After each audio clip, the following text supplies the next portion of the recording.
Assalamu alaikum wa rahmatullahi ta'ala wa barakatu. To jama'a ina ga yau jam'iyyar adawa ta NDC ta kira taro na manema labarai inda ita kuma wato za ta ba manema labarai abubuwan da ita kuma ta shirya akan wato wa'yansu zantuttuka da hukumar zabe ita ce madam Jean Mensa ta kira wato manema labarai a jiya da ta shimfida waɗansu wato maganganu ko shawarwari kamar guda hudu inda take sa ran cewa in za a dauki wanga shawarwari guda hudu zuwa zaben shekara 2024 za samu dace sosai. Gaskiya TV kuma ta kawo wato kamaranta nan ga za mu zo mu yi wato mu ji wannan fira abinda ita kuma yan jam'iyyar NDC ta shirya inda za ta bayar, ko da dai jam'iyyar NDC bata ce wannan taro na manema labarai ko kuwa abinda ake ce mata Ipac meeting, jam'iyyar NDC dai bata ce wannan taro ba, amma ita kuma ta shirya wato taro a cikin wato head office ta da mu kuma za mu zo mu ji sai ku zamna ku ji abinda zai kasance. Good afternoon, distinguished ladies and gentlemen of the media. On behalf of the National Democratic Congress, I wish to welcome you to our headquarters for this crucial press conference. And as always, we are grateful to you for honoring our invitation at such short notice. We're very happy to see you. We're happy to have a full house here this afternoon. Ladies and gentlemen of the media, we have invited you here to address you on some claims about so-called unprecedented achievements that the chairperson of the Electoral Commission, Mrs. Jean Mensa, claims to have chalked in the last 2020 general elections, and also some proposals that they have already put out that Ipac has been engaged on. But even before we proceed any further, permit me to acknowledge media organizations who are streaming this press conference live on their highly esteemed platforms. As always, we are live on the NDC Communication Bureau page on Twitter and Facebook. We are live on Wezo TV and Radio Go's page on Facebook. We are live on GH1 Television, Metro TV, Joy News, Pan-African TV, Home Base TV, TVSYZ, Power FM, Asempa FM, Ahoto FM, Class FM, and Accra FM. In the Eastern region, we are live on Okwao Radio, Afram FM, and Radio 1 FM. In Central region, we are live on Coastal FM, Benya FM, Live FM, Sweet FM, Rich FM, Nice FM, Obrumankoma FM, Cape FM, Obrimpon FM, and Harbour Radio. In Oti region, we are live on Oti Radio, Buim FM, Gateway Radio, Niwasi Radio, and Key FM. In the Alpha region, as always, we are live on High Radio. We are live on Nkigi FM in the Savannah region. And in the Volta region, we are live on Volta 1 TV, Stellar Radio, Global FM, and other radio stations that I'll be acknowledging as we move along. The NDC is most grateful to all these networks in Accra and across the country who always make it a point to stream our press conferences live. Now, let me also introduce members of the Functional Executive Committee of the NDC who are present here with us this afternoon. We have our Deputy National Communications Officer, Comrade Akugan, here with us. We have our Deputy Director for Research, Prosper Hoitu. We have our able National Youth Organizer, George Opariado, here with us. Our Research Director is also here with us. Alhaji Haruna is here with us. Our Deputy Director for Elections, Mr. Amate, is also here with us. And the leader of our party and national chairman, ladies and gentlemen, with a round of applause, let's acknowledge our national chairman, Honorable Samuel Usoswampo. So without wasting much time, we've already told you why we are here. I will invite the Director for Elections, Honorable Elvis Efriye Ankra, to do two things. Number one, respond to the claims made by the EC chairperson, Jean Mensah, and also number two, to explain to you our reason for boycotting the Ipac engagements that the EC, has been that have been going on the past 2 days. So, ladies and gentlemen, let me invite to the podium now our Director for Elections, Honorable Elvis Efriye Ankra, to address us. Thank you. Thank you very much, Comrade Sami Jemfi, National Chairman, members of FEC, and all dignitaries present, all other protocols observed. Thank you for your presence here this afternoon. Good afternoon, distinguished ladies and gentlemen of the media. You are welcome to the headquarters of the NDC for this all-important press conference. The NDC has taken notice of several false claims made by the chairperson of the Electoral Commission, Mrs. Jane Adukwe-Mensah, in a speech delivered at the just-ended 2-day workshop between the EC and the Inter-Party Advisory Committee, IPAC, at Alisa Hotel in Accra. The purpose of this press conference is to formally respond to and expose the many unfounded claims peddled by the EC chairperson in a speech at the program, and to explain to you the reasons for our boycott of these IPAC engagements. Friends from the media, contrary to the claims by the EC chairperson that the 2020 general elections was the best ever in the history of this country and calls for the nation to celebrate some so-called unprecedented successes chalked by the EC in the conduct of the elections, the facts show that last year's elections was one of the most poorly conducted, flawed, and manipulated elections in the history of this country. A situation that has undermined the strides we have made since the inception of this fourth Republican democratic dispensation. And we say this for the following reasons. One, the dubious handling of the printing and distribution of ballot papers and other electoral materials that led to ballot stuffing by the MPP in their strongholds and other regions. You will recall that we invited you here and showed you videos of over 1 million ballot papers that we found after the distribution of ballot papers. And those ballot papers were meant for Ashanti region. Again, during the elections, we found ballot papers that had been thumb-printed with the authenticated with the EC's own validation stamp in several parts of the Ashanti region. And in fact, in some constituencies, because the alarm was raised, those ballot papers were dumped. And we have cause to believe, based on our final assessment, that some of these ballot papers found their way into the ballot boxes in the strongholds of the MPP.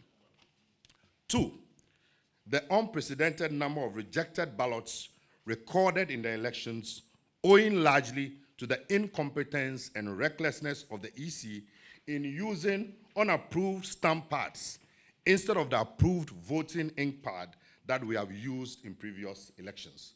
Again, you will recall that in this particular election, the EC, for some strange reason, decided to use some very strange stamp pads. And what happens is that when people go and vote and they fold the ballot, because there's so much liquid in the ink pad, it then sticks onto the other side of the ballot. And that is one of the reasons why we had so many rejected ballots. Three, the use of illegal statement of polls pink sheets, that is Form 8B, that omitted BVD entries in about 7,581 polling stations, thereby undermining the ballot accounting process and the integrity of the entire results.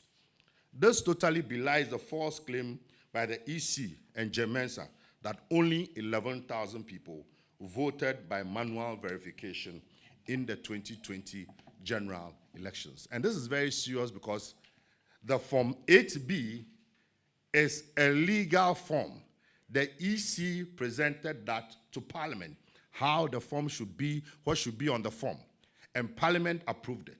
Subsequently, just a few days before the election, we noticed that the form that they had printed and were going to distribute across the country was different from the form that had been approved by Parliament. And the significant omission was that where you could do proper ballot accounting, where you could determine whether people voted manually or biometrically, was not in there. And we insisted, I recall we even called a press conference and informed you.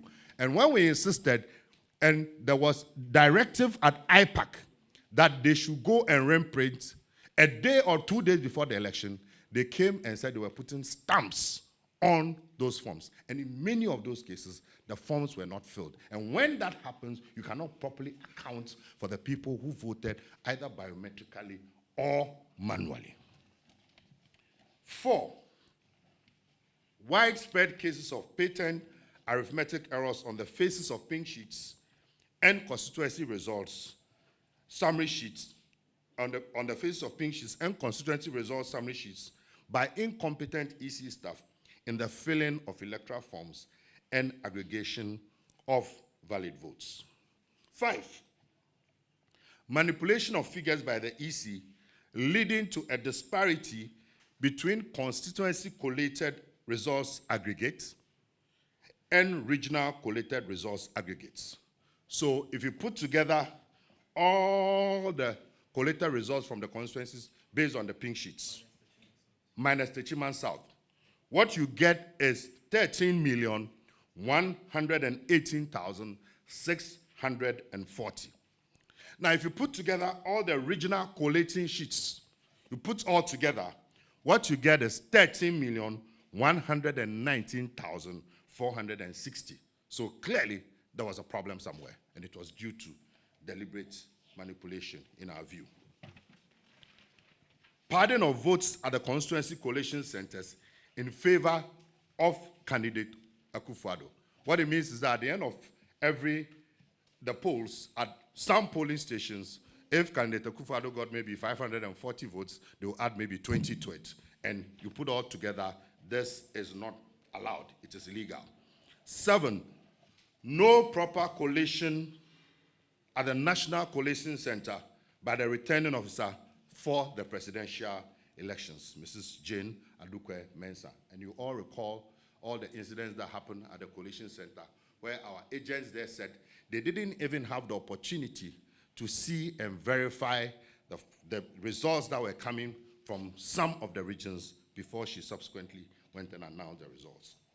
8, unprecedented cases of state-sponsored violence and murder at constituency collation centers, occasioned by the reckless and unlawful conduct of some EC officials and the despotic Akufo-Addo government, and in contravention of our time-tested election security arrangements. Now, this is an election where we have counted 8 people dead. If you add Silas, who was murdered during the registration process, that is 9. It has never, ever, ever happened in this country before.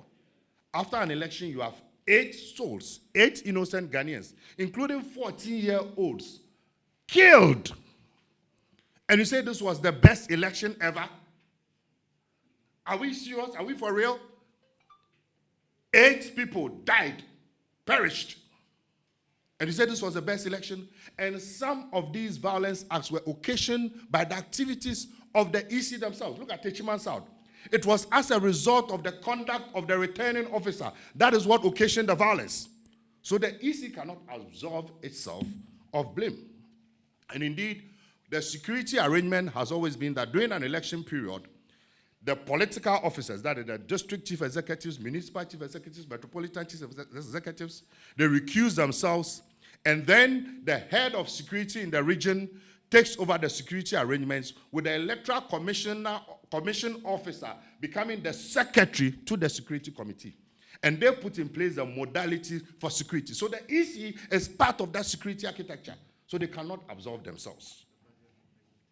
And they presented a budget to Parliament, and in that budget, security arrangements were part of it.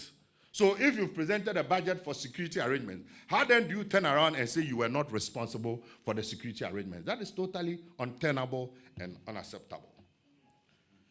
9, also contrary to the claim that the international community has hailed the conduct of the 2020 general elections, as Jane Mensah will have us believe, the European Union is on record to have decried the non-transparency of the collation process for the elections. So flawed was the conduct of the 2020 general elections that for the first time in the history of this country, a whole district made up of Santro Kofi, Akpafu, Likpe, and Lolobi Sal communities were deliberately disenfranchised by the EC for the sole purpose of assisting the NPP candidate, John Peter Amewu, win the Hohwe seat. Is this what Jane Mensah and her bias commission is inviting us to celebrate? That a whole community will go for an election, they vote for parliamentary, presidential elections. In fact, they were informed that they were going to vote. And just a few days before, a night before, by administrative fiat, against the Constitution, against common sense, against the rule of law, against the right of representation of people, you just decide that they cannot vote. And you say we should celebrate this, and this was the best election? Again, 11 or 10. The claim by the EC that an amount of $90 million was saved in the conduct of the 2020 general elections is completely contrived. The facts show that the state incurred avoidable financial loss as a result of the procurement of a facial recognition technology by the EC that turned out to be a fiasco. You recall, before the registration exercise, which we protested against, and which many right-thinking Ghanaians, CSOs, all over the place said it wasn't necessary, one of their major defenses was that they were procuring a software that had the capacity for facial recognition. So if you go and your fingerprint could not be picked by the BVD, there will be facial recognition. How many of you went to vote and there was any facial recognition? 0. And yet, the cost of the equipment was high because of that so-called facial recognition. And that facial recognition became almost redundant during the elections. So it is therefore ridiculous and laughable, to say the least, that the election management body that has failed to pay its temporary staff their allowances 5 months after an election will make the claim that they saved the nation money. Are you aware that the temporary staff who worked for the EC all across the country, they've not been paid? Are you aware? Media. And so you haven't paid the people who worked for you. And then you turn around 5 months after, you say you have saved the country money. What kind of accounting is this? Does it make sense? We wish to entreat the public to treat this baseless claim with the contempt it deserves and wait for a credible audit into the EC's expenditure for the 2020 general elections. And I think Parliament should be preparing to invite them to come and explain. The people who worked, put their lives on the line that day, they are Ghanaians. They deserve to be paid. It is only after such a process by an independent entity that we can validate her claims. Now we come to the next reason for our press conference, that proposed reforms by the Electoral Commission. Ladies and gentlemen of the media, we have taken note of some proposals for reforms that the Electoral Commission has put forward for the consideration of IPAC. However, in our view, the first and most important reform required is for the EC to reform itself. Particularly, Jane Mensah and Bosman Asare, they must be the first to reform and change their attitude of arrogance and bias. Ladies and gentlemen, we have worked with various commissioners. We've worked with Dr. Farijan. The posturing and attitude of Jane Mensah and Bosman Asare is that of unbridled arrogance, pomposity, bias, and disrespect, particularly for the NDC and its national officers.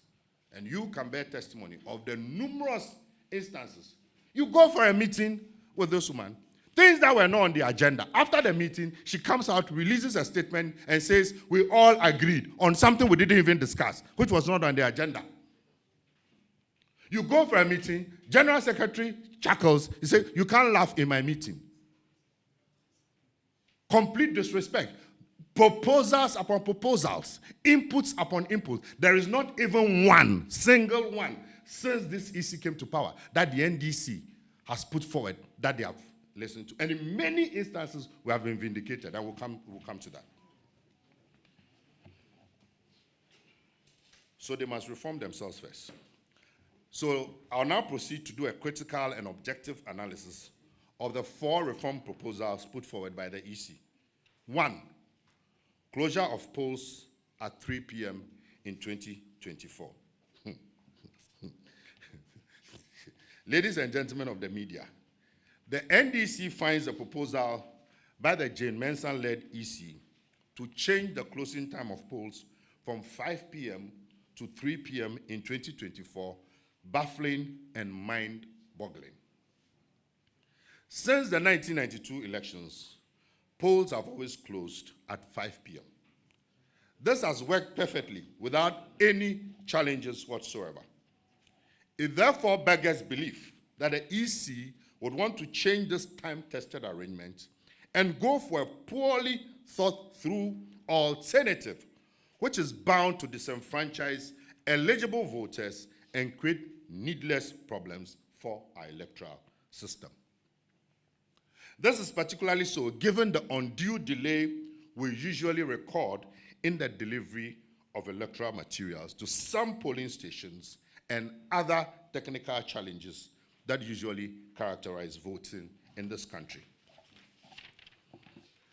Ghanaians will recall, so before I go into that, even with the 5 o'clock, there are instances in some parts of the country that because materials did not arrive early, voting continued beyond the 5 o'clock. Machines got spoiled, etc. So many, and it's been going on consistently. And then now you want to close at 3 o'clock. Ghana is not Accra and Kumasi and Takrady. In some of the rural areas, the poor farmers, they have to go to the farm, get some food for the day before they come and vote. So you create a situation where you are going to create unnecessary panic, tension, and confusion. Is this necessary at this time? Ghanaians will recall how a similar hasty decision by the EC to declare results within 24 hours after closure of polls in the 2020 elections failed miserably and led to the rushed declaration of a patently flawed results that yielded a percentage aggregate of more than 100% by the returning officer, Madame Jane Adukwe Mensah. One would have thought that Jane Mensah would have learned the right lessons by now, but that appears not to be the case. You were all here when they announced that they were going to declare results in 24 hours. You were all here. We told you, and we told them, this is not going to work. It doesn't make sense. As usual. So when we say she is arrogant, disrespectful, that is another classical example. We told you, we told her, it is not going to work. What happened? Eventually, she had to eat back her own words, and then declare the results on the 9th. And even on the 9th, look at the results. You declare results which, when you put all together, is over 100%. Common arithmetic. Because of the rush, the indecent haste. And then you do a correction. That correction too is wrong. You do a third correction. That one too, we go to court. Then you produce a figure different from the first two. So as we speak today, we don't know the actual results of the elections. And you say this is the best results, and now you are coming to introduce something that can lead to chaos in this country.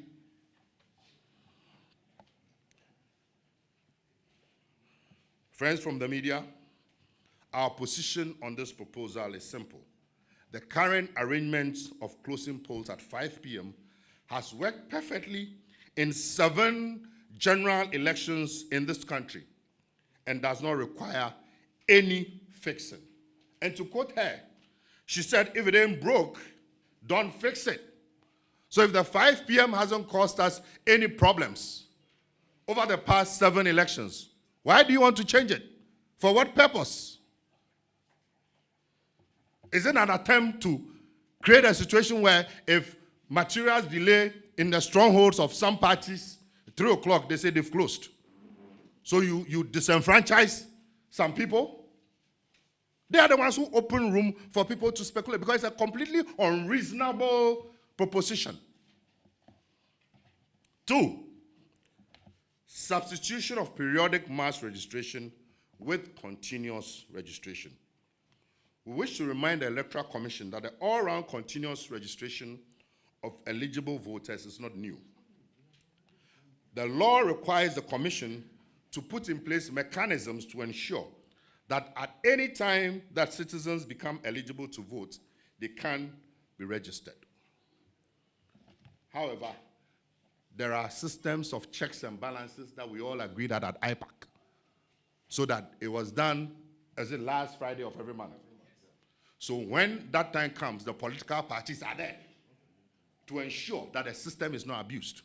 So if you say there should be continuous registration all year, are we going to employ people and put them, the political parties, at the various EC district offices so that they can be monitoring what goes on? Because we know that every system is subject to manipulation and abuse. However, continuous registration cannot be a substitute for periodic nationwide registration because the all-round registration can only be done at the district offices of the Electoral Commission. And again, this Accra-Kumasi type of thinking, where you think that Ghana is Accra-Kumasi, people have to travel several kilometers to district offices, and not everyone can do this. For some poor farmer in some village, 5 cities, 10 cities from his village to the district center is a problem.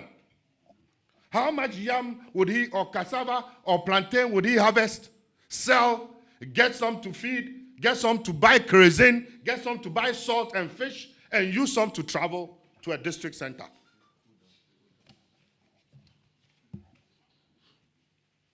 The law requires the Commission to put in place mechanisms to ensure that anytime citizens become eligible to vote, they can be registered. Secondly, political parties always assign agents to observe the voters' registration process. It would therefore be ludicrous for the EC to suggest that political parties should employ permanent agents at their district offices to observe the registration of eligible voters all year round. This proposal also comes against a major challenge of transparency in verifying the claims of prospective registrants at the district office level. Even the registration normal that we are all there seeing, they are stealing. Then the one you won't be there. What do you think will happen? 3, introducing all year-round voter exhibition exercise through the use of technology. The proposals of the EC to have a year-round exhibition is a laudable idea, but cannot be a substitute for the periodic exhibition exercise of the voters' register that is normally done after voter registration. This is simply because the voter exhibition exercise is not only intended to afford voters the opportunity to verify and confirm their details, but also, and this is important, one, to ensure ineligible registrants, minors and foreigners, are challenged and removed from the register. Two, to help clean the names of dead people from the register. Three, afford voters the opportunity to confirm their captured biometric features. All these things cannot be done through the system the EC is proposing. So if you say people should just get up and go and register, how are you going to check? How are you going to remove dead names from the register? And how can you ensure that people confirm their biometric details, which we spend so much money to buy equipment for? Given the errors that occurred in the run-up to the 2020 elections when the system was deployed, and the fact that not all Ghanaians have mobile phones to assist the system, it cannot be a replacement for periodic voters registration exhibition.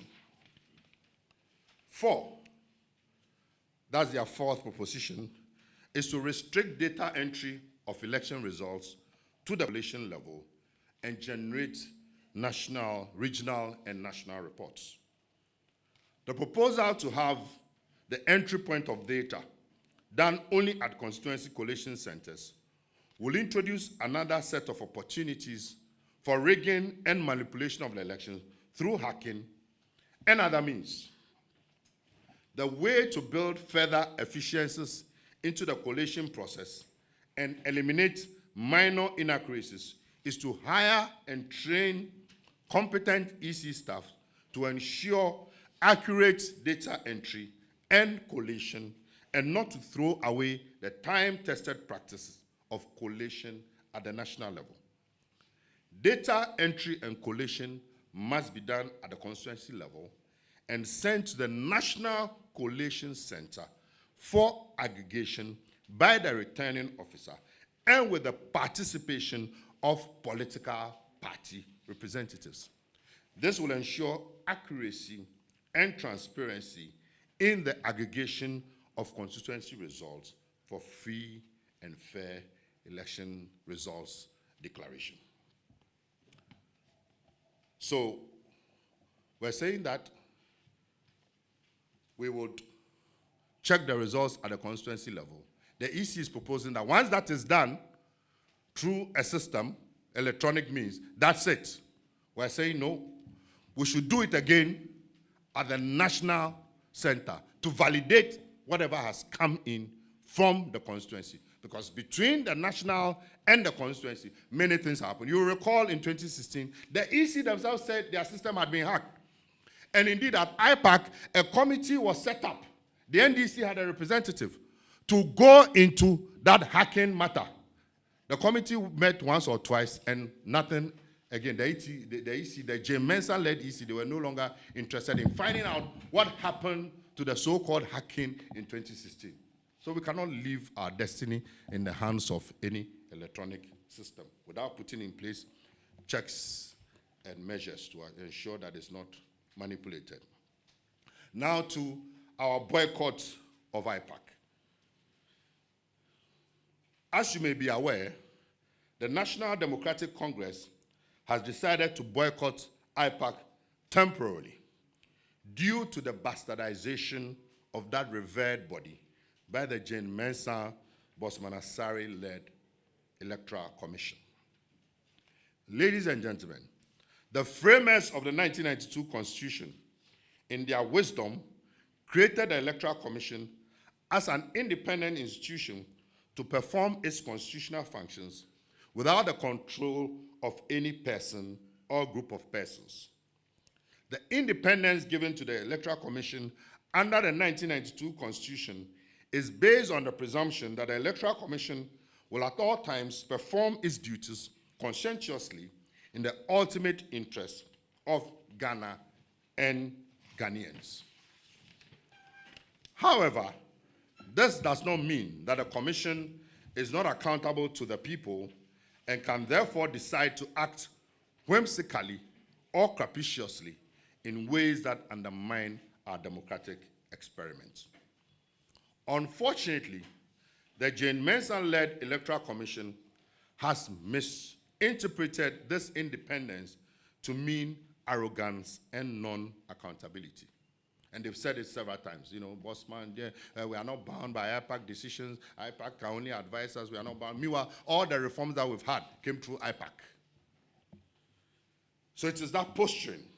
And it is sad that the Supreme Court of the country endorsed this irresponsible conduct of the EC and allowed them to get away with the embarrassment they caused this country in the 2020 general elections. Ladies and gentlemen, one unique convention of Ghana's electoral system, which has become international best practice, is the Inter-Party Advisory Committee, IPAC. The rationale for IPAC, as it has been over the years, is to create a platform for consensus building on major issues affecting elections with key stakeholders involved in elections. Over the years, IPAC has served Ghana well as a platform where ideas are shared on various issues before the EC takes substantive decisions on critical electoral issues. Indeed, to promote transparency in our electoral process, IPAC has been involved in the drafting of constitutional instruments on elections, as well as procurement processes of the EC and the previous EC chairpersons. IPAC is supposed to serve as a platform where political parties participate in all electoral activities throughout the electoral cycle, such as voter registration, exhibition of the voters' register, printing of ballot papers, observing the voting process at all polling stations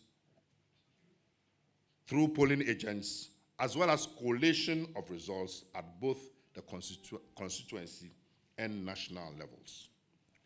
Unfortunately, since the June 2018 ouster of the chairperson of the Electoral Commission and her two deputies, and their subsequent replacement with Jane Mensah and Bosman Asare, all these best practices have been thrown to the dogs. The current leadership of the Electoral Commission has turned IPAC from a consultative and consensus-building platform to an information-sharing platform where the EC only comes to impose its decisions on IPAC without room for deliberations and exchange of ideas. It became so bad to the point that the EC even publicly announced that IPAC had agreed to the decision to compile a new register for the 2020 elections when the issue of a new register had not even been discussed at the said meeting. And I'm sure you all recall that issue. Ladies and gentlemen, the Jane Mensah-led EC appears to be in a world of its own. The Commission appears to be tickling itself and laughing. The Electoral Commission has, for the first time in our history, conducted elections that leaves doubts on the minds of Ghanaians and other observers on the credibility of the elections. The Commission declared wrong results, and even after issuing an unsigned press release to subsequently correct same, the figures still do not add up. Instead of taking advantage of the election petition to clear itself of the mess caused, the EC failed to mount the witness box to testify and explain to Ghanaians how it arrived at its results. It is this same belligerent posture of the EC that has led to the situation where, for the first time in I think this is a repetition of a page. Yeah. All right? Okay. Okay. Sorry about that.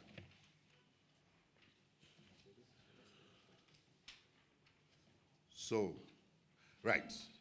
Ladies and gentlemen, after a painstaking review of the 2020 elections, the following are the preliminary proposals for electoral reforms which the NDC intends to engage various stakeholders such as the media, civil society organizations, religious leaders, traditional leaders, development partners, the diplomatic community, and the general public. These preliminary proposals are as follows.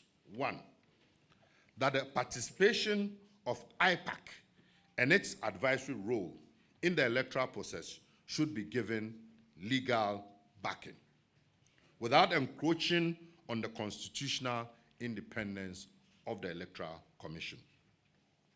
2, that the EC adopts an equitable voting formula for political parties in IPAC deliberations based on their representation in Parliament. So as we speak now, there are 2 parties with representation in Parliament, the NDC and MPP. Based on the EC's own results, the NDC had 47 point what?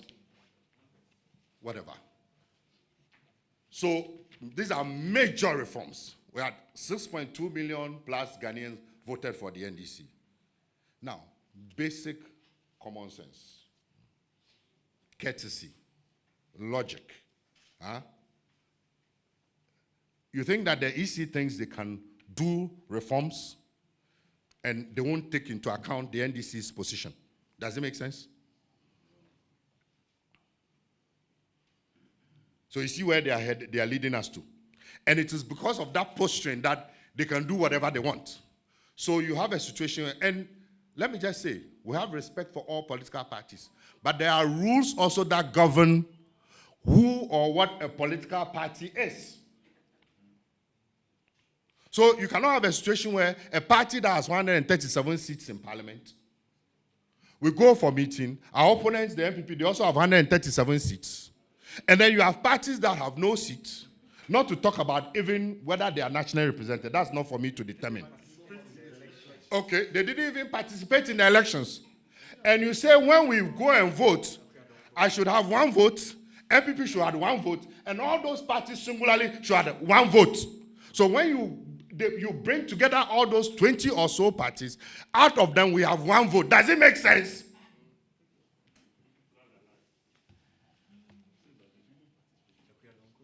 You didn't participate in the elections. And they have been recruited by the EC to deceive themselves and Ghanaians. That is fraudulent behavior. Countrymen, what is going on in this country is frightening. The EC is the institution that is supposed to ensure that the laws governing political parties are obeyed. So for purposes of achieving whatever agenda, entities that they know would ordinarily not qualify, even to be political parties, they recruit and mobilize them, bring them, then they will all say, we agree, and we sign. Then the NDC, which is the biggest opposition party, we are 1. Is this for real? So when we go to IPAC meetings, our presence and input doesn't make any difference. Do you understand? Because it doesn't matter how sane and sanguine your arguments are. I'll just mobilize those people. Okay, so let's vote. Then if we are on course of this world, then they all, yeah. I mean, this is a sham. It's duplicity at its highest. And we shouldn't allow this to pass. Don't let anybody throw wool over your eyes. You don't go to IPAC. This is it. It's a sham. And if there are no fundamental changes, it will just be a complete waste of everybody's time. So the EC must adopt an equitable voting formula for political parties in IPAC deliberations based on their representation in Parliament. We are not saying other parties who otherwise qualify cannot be part of IPAC. That's not what we're saying. In fact, Madame Jane Mensah, when she was with IEA and she was doing the political parties program, somebody should ask her, why is it that in that program, she didn't say every party should come to that program? The basis for participation in that program was representation in Parliament. No, so there was a logic to it. So how come that now you are at IPAC? You are at EC. Again, let me put on record, we don't have any problem with other political parties. We don't have any problem with their existence, but we're saying that there should be common sense and logic in when it comes to this. You cannot say that a party that has 137 seats in parliament should go and then you bring 20 other parties, most of them don't have any seat, didn't participate in the election, and they all have one vote. That is why, again, at Ipac, when we form the committees, what happens is that the MPP has one representative, the NDC has one representative, and all the other political parties have one representative. Maybe you can argue that they could have a couple more, whatever. But there should be some sanguinity in this thing, not just any bizarre and perverse, arrangement. Thank you.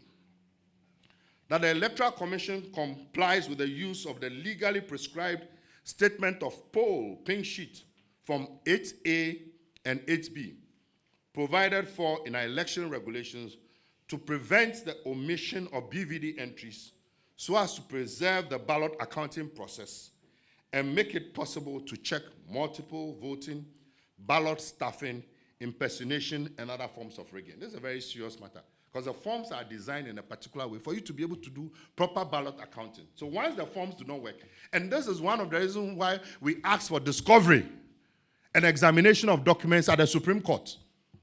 And yet the Supreme Court did not grant us our wish. Next, that a high rate of rejected ballots recorded in the 2020 general elections be addressed through the use of appropriate ink pads, and that same should be stipulated in our election regulations. 5, that the EC employs and trains highly competent staff to accurately fill election results form and collate results so as to forestall the recurrence of the widespread cases of arithmetic errors recorded in the 2020 elections. Finally, that the Electoral Commission reverts to the time-tested election security arrangement where the deployment of security for election purposes is reserved to the Ghana Police Service, acting within a framework provided by the Electoral Commission. This security arrangement should have minimum involvement of the military and no interference. I repeat, no interference. For the last time, no interference by the so-called national security operatives as recommended by the Emil Short Commission. Ladies and gentlemen, to bring this address to an end, let me just inform you that the proposals we have made are just preliminary proposals. We have set up a high-powered committee to look at various reforms of our entire electoral process. And sooner than later, we're going to come out with a comprehensive set of proposals. We thank you very much for your attention. God bless you. Thank you very much for your patience. We will open the floor for questions, and after the first round of questions, I will appeal to others to do a brief summary of his presentation in the Twi language for purposes of the local stations which are here. So if you have a question, please, only journalists are allowed to ask questions. If you have a question, just raise up your hand. You tell us your name, your media organization, and you ask your question. Thank you. So can you give him the microphone? And please, let's be minded. Okay, let's be minded by the fact that COVID is still with us, so let's observe the protocols, yes. So I will be grateful if you can get them a sanitizer for the microphone. Akugan. Yeah. I feel very intimidated, but... Oh, come on.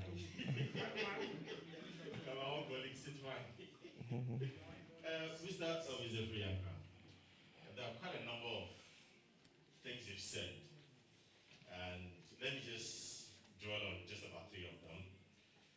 First of all, the Electoral Commission tells us that you were duly invited to come for this stakeholders engagement, which of course you declined. Now your critics say, if you had been there, these reforms that you proposed may have been factored into the decision told that that meeting or that decision is binding on all political parties, including the NDC.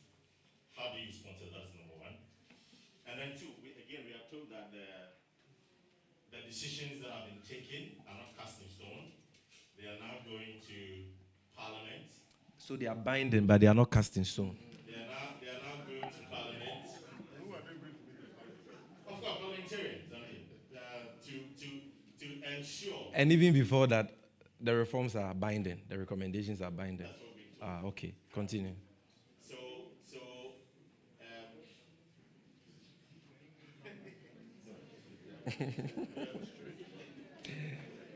are going to Parliament to get legal backing to the effect that polls will close at 3 p.m.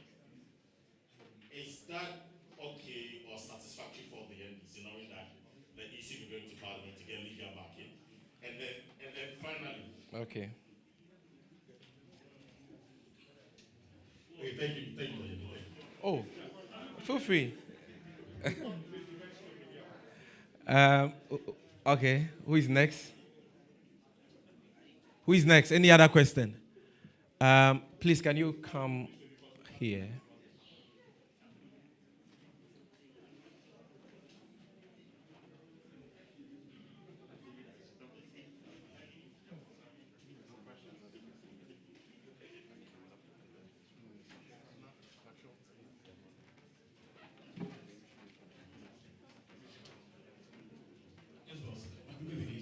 Yes.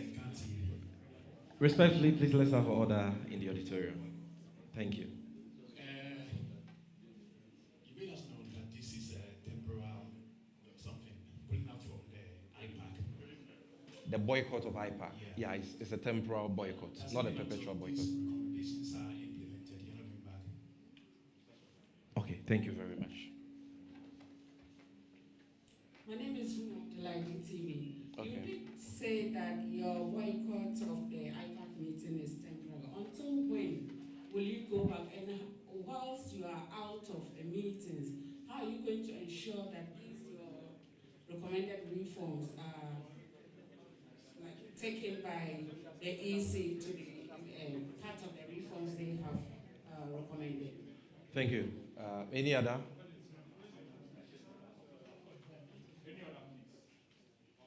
Any other?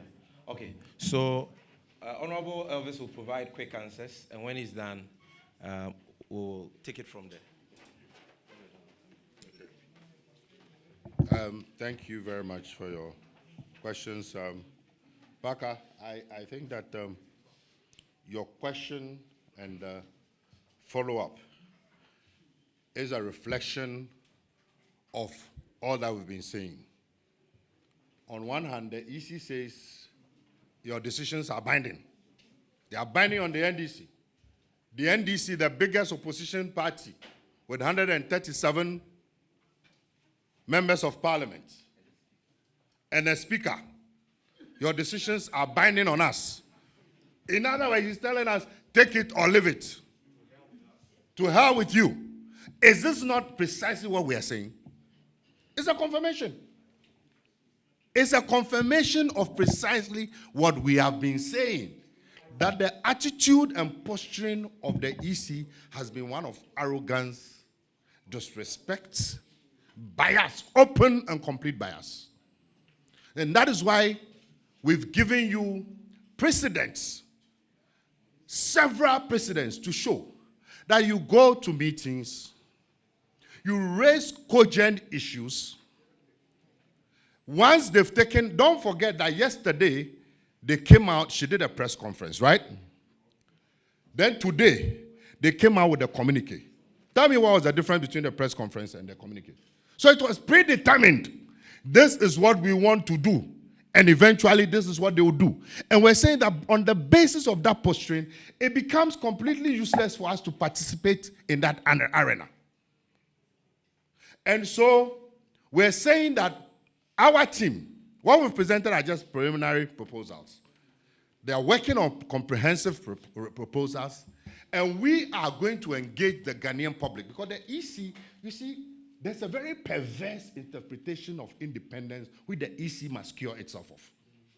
You understand me?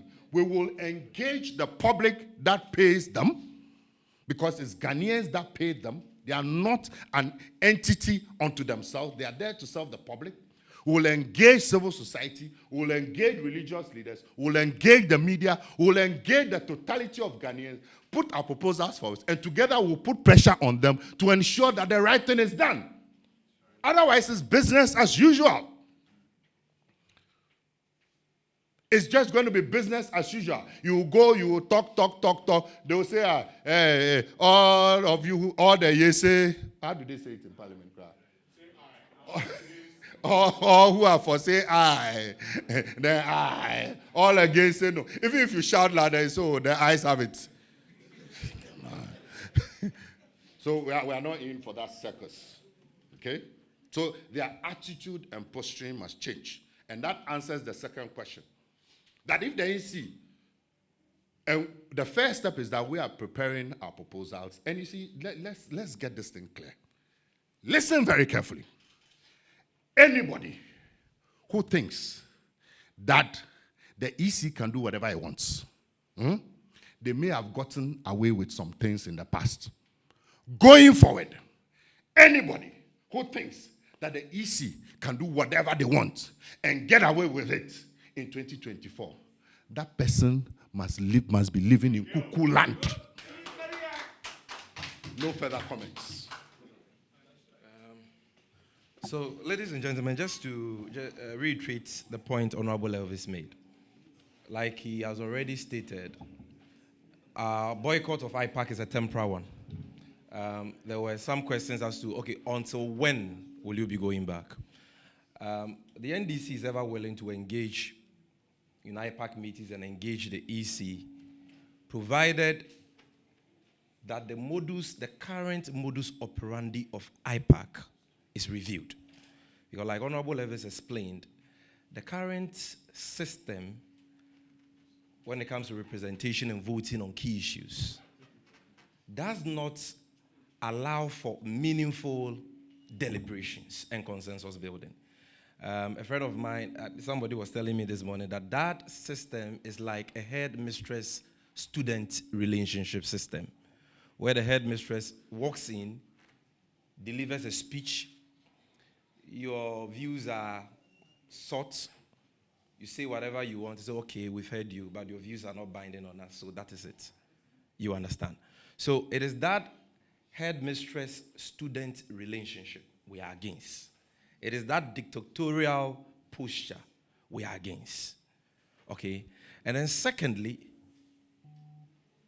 the voting arrangement at Ipac must be in consonance with, must be equitable, first of all. And when we say it must be equitable, we are talking about that voting arrangement being in accordance with the strength of political parties in Parliament, as the case is at the IE. And this is an issue that you, our friends in the media, must take up seriously. Chairman was just telling me that in the processes leading to the compilation of the first biometric register under the leadership of Afarijan, a committee was set up, on the procurement of the systems for that process and that the compilation of that biometric register. The NDC had one representative on that committee. The MPP also had one, and all the other political parties had one. Now, like Honorable Elvis said, we are amenable to any increments in the quota that is given to the other political parties. But to give all political parties the same voting rights as the MPP and the NDC, just because the MPP is in cahoots with the EC and have succeeded in recruiting some mushroom political parties to do their bidding at Ipac, is not fair and totally undermines the purpose of Ipac. Earlier today, Chairman, can I have your phone? Earlier today, the EC issued a communique after a communique on the back of the 2-day workshop. No, Chairman's phone. The 2-day workshop, which was just concluded today at Alisa Hotel. I just want to share with you Yes. I just want to share with you some of the political parties who were present at this IPAC meeting and have actually signed a communique so that you appreciate, because sometimes even some of our own members don't appreciate the reason for the boycott. So you have, of course, we know the CPP, PNC, these are respectable political parties. I mean, we don't have anything against any political party. But just take a listen at some of the political parties which were there. UDS party. ULP party. I don't know. I actually don't know. They've written UDS. Then there is ULP party. Then there is PUP party. Then there is GMP party. Of course, we know of GUM. We also know of GCPP. We know of PPP. Then there is IPS. I don't know which political party is that. And then LPG is Kofi Palu's party. I don't know whether they even participated in last year's elections. Yes, of course, we know of the respectable APC and the other political. So you see, you can go for these meetings, raise all the issues we have raised here with you. And when it comes to voting, the EC will say, okay, in any case, your decisions are not binding on us, but let's take a vote. Sunana Umar Harris. To muna cikin communicators in Aswasi constituency. Yes, I almost represent constituency. Muna so mu ji ra'ayinka game da wanga taron manema labarai da NDC ta yi yawa. From 1992, aka fara election. Kuma taba samun election aka kashe mutane close to 9. It's like in case kin zo organize election for the first time mun samu mutane 9 an kashe su saboda election. Sheki kuma zo kice muna wannan election shine election da yayi best in Ghana. Ake kirena maganiyan hankali.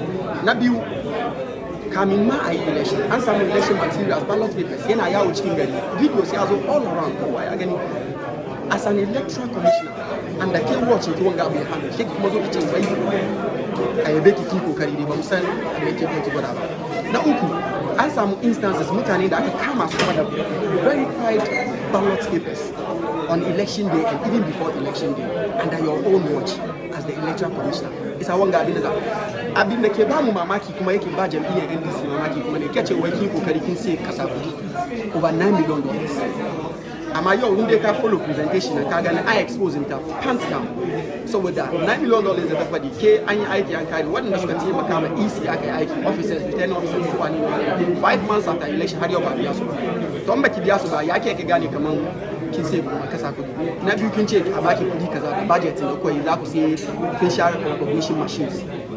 An advice in kaka ce miki wannan bai taimaka zai wasu kudin kasa ne kace wa a kiwo ranar election kowa ya yi a test gari na facial recognition machine nan bai aiki ba to wanda wani gari serious country ne da ya kamata a kama saboda kin cost financial loss. Wani ya ce kamar saboda facial recognition machine bai aiki ba domin fingerprint ya yi aiki kan da ya kamata inda wurin nan na da matsala shi ka yi facial recognition baka wato baka dace da ita kan wurin wannan iska ba. To ai da ma kamin ta yi an faɗi NDC jam'iyyar NDC ya ba ta advice kamar over the years an yi election sometimes kana duban president da kai maka fingerprinting ga mun saba da shi the normal system of voting ya yi aiki excellent. Isa wannan addition na it will be alien to the system bai samu wani significant effect cikin election amma shi ta kiya tana bayan ta kawo kuma da ta kawo gaskiya ya bibike decision mu jam'iyyar NDC kamar gaskiya abin bai taimaka mana.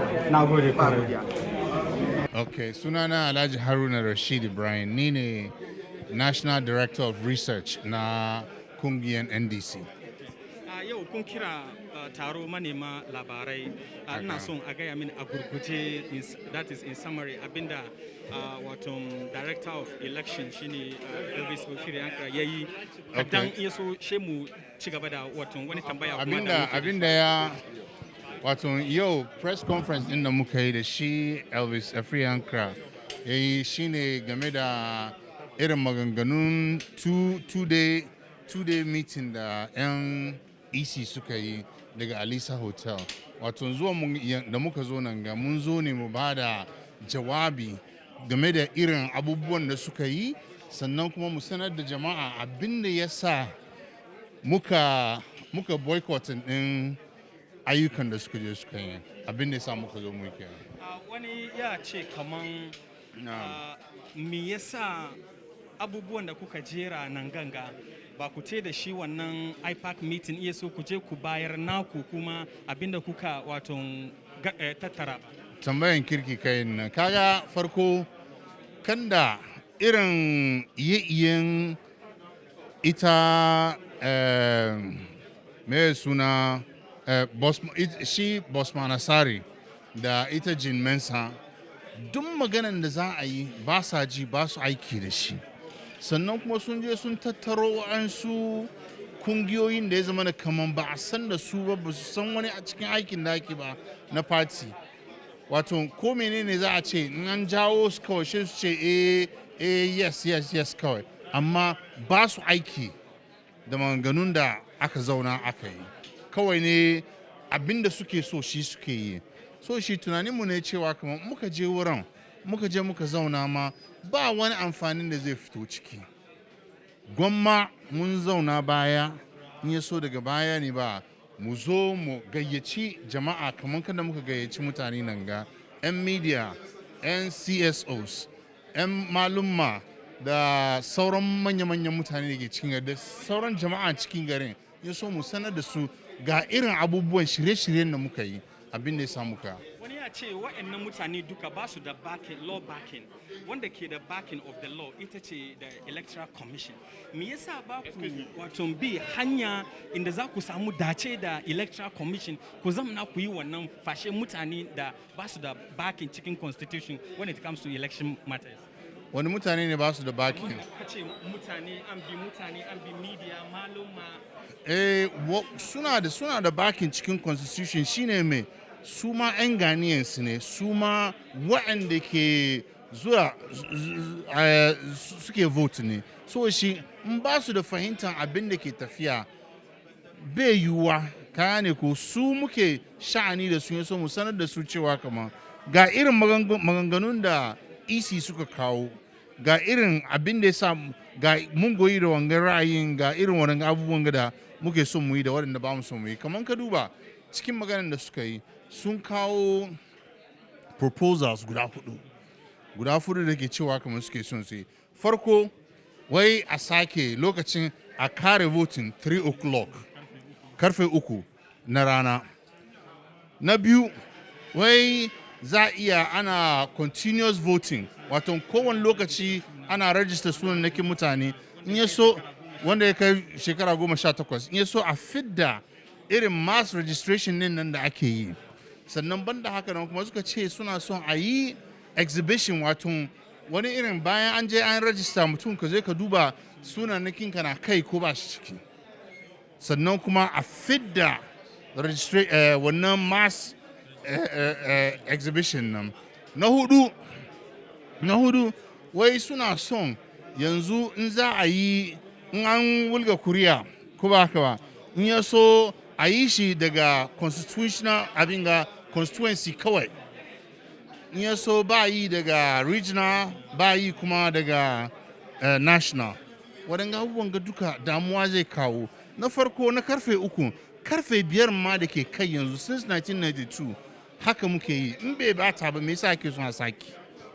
Okay, sannan kuma kamar kan da ka sani akwai wani lokacin da ya zama kamar ba a starting din ba so ma zaben lokacin da ya kamata, so shi yana sa waɗansu kaya ba zo, waɗansu kuma kayan ma suna batawa, sai an jira an gyara. Sannan kaga karfe 5 ma da aka sa ana ya wuce karfe 5 ko ba haka nan ba. Sannan registration nan kuma da ake cewa suna son a yi shi mass registration kowane lokaci, wannan yana cikin law, ka gane ko yana cikin dokan ma, so shi ba wani sabon abu bane.